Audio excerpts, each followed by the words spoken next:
All right. So the three of us and 40 non-commissioned officers and a few soldiers from the general duty platoon, we left for Ampare in the evening, in the afternoon actually, with whatever, we had to get some rations, went to downtown, the quartermaster went downtown, bought some bread and made some quick sinisamol, I think, and gave us some food to take and go. And that's how we went, and we didn't know, we're going to Diathal, we're going to Ampare. We went by road, we reached Ampare at midnight. The place was in utter shambles. The police had shot one man and his body was in a circuit bungalow.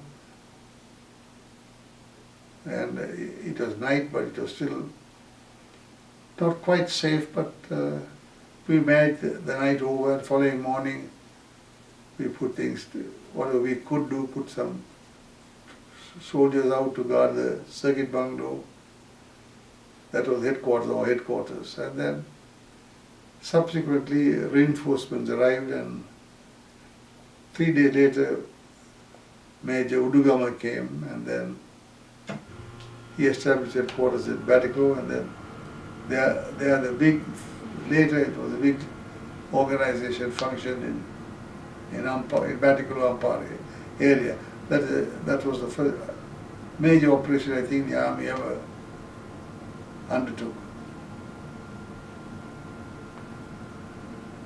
Then on the other side we had also what's called Operation Monty. There were illicit immigration was going on in Mana area,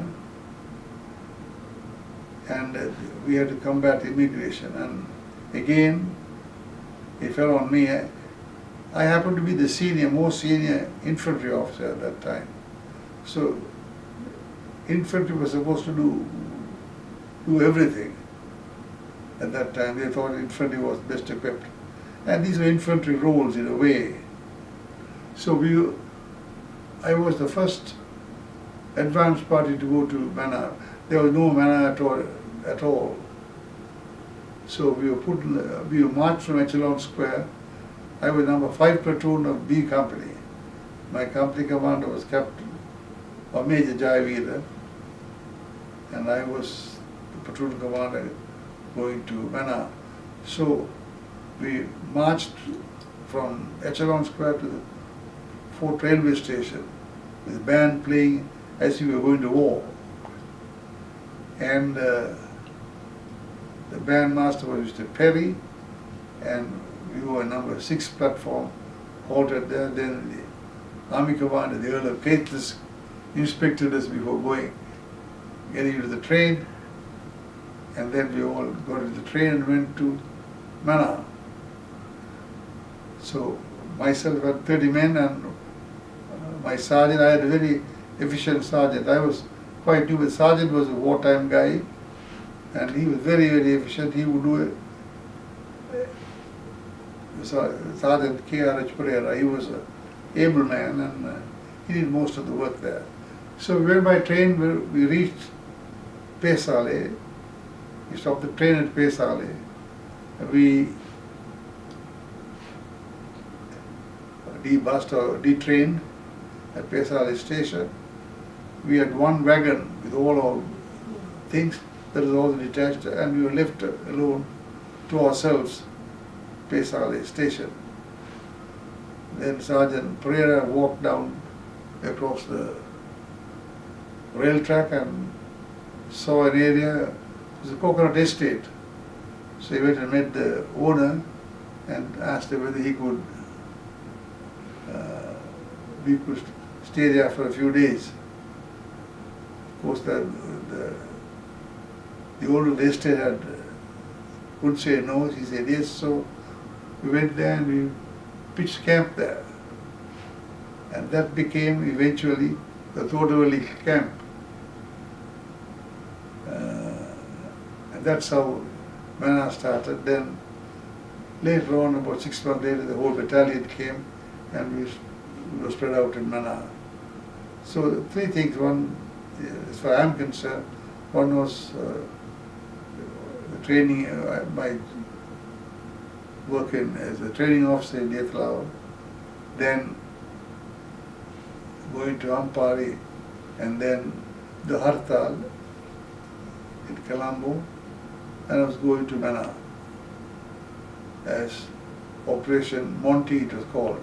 The day Operation Monty, because the parliamentary secretary at that time was Monty Jaivikrama, Major, so his name was given to the operation, Ops Monty. Those are the four highlights of the first 5 or 6 years in the army. That, as far as I am concerned. Concurrently, at the same time, there were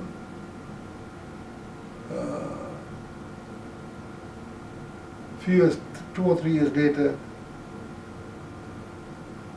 the first army commander left, Earl of Caithness, and is succeeded by Brigadier Reed, Francis Reed. He was a Ghana officer. He was stationed in Sri Lanka during the war, and he knew the country fairly well, and he was an excellent commander himself. He related to the people, the troops, better than the Earl of Caithness. The Earl of Caithness was an unfamiliar territory. This man was a known area, so he was a good army commander. And with him and Muthukumar as chief of staff, they started investigating to building a cantonment.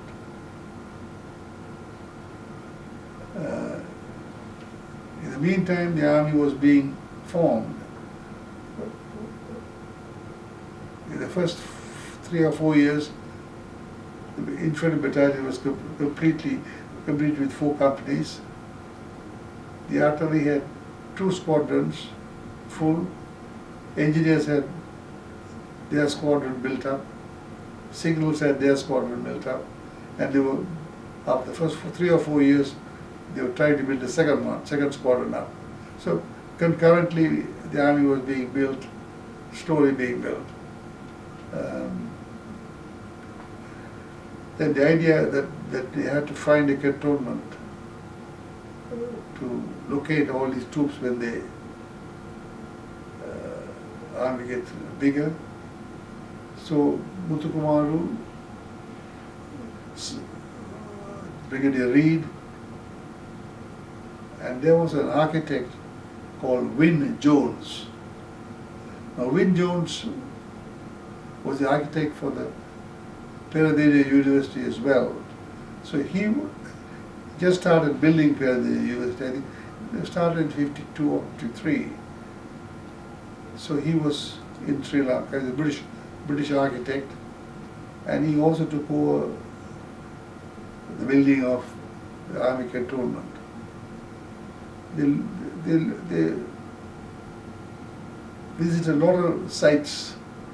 I remember, as a second lieutenant or a lieutenant. The big thing was that it had to be not too far from Colombo, the city, because at that time they thought only Colombo would be endangered in any form because of the hartal they experienced. At that time, nobody ever thought there will be a war, a 30-year war, 40 years later. Nobody ever envisaged that at that time. So it had to be, and the Kalani Bridge was a strategic bridge, so it could not be that side of Kalani Bridge because if some emergency happened, troops had to be rushed, and the bridge over the river was an obstacle, so it had to be on this side of the river. They looked all over, came up with Panagoda estate. And that was how the Panagoda camp was located. I remember only one big coconut estate. And the officers' mess, first officers' mess was located in the that estate bungalow, Panagoda, sorry, that estate manager's house was the first officer's mess. And they built a hut for us across where we slept, and slowly the hut started becoming a little stronger and better. But that's how life started at Panagoda, with the estate bungalow.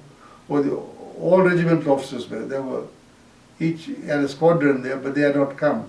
They lived in tents, not really tents. They had huts made out of metal sheets, and then they started building. And slowly we moved in, and the camp started growing. Today we have, there was no Kandaranda, there was no Vihara, there was nothing. They just started, and then the buildings came up over the years. That's where Panagoda started, and now today the major cantonment. Stop there.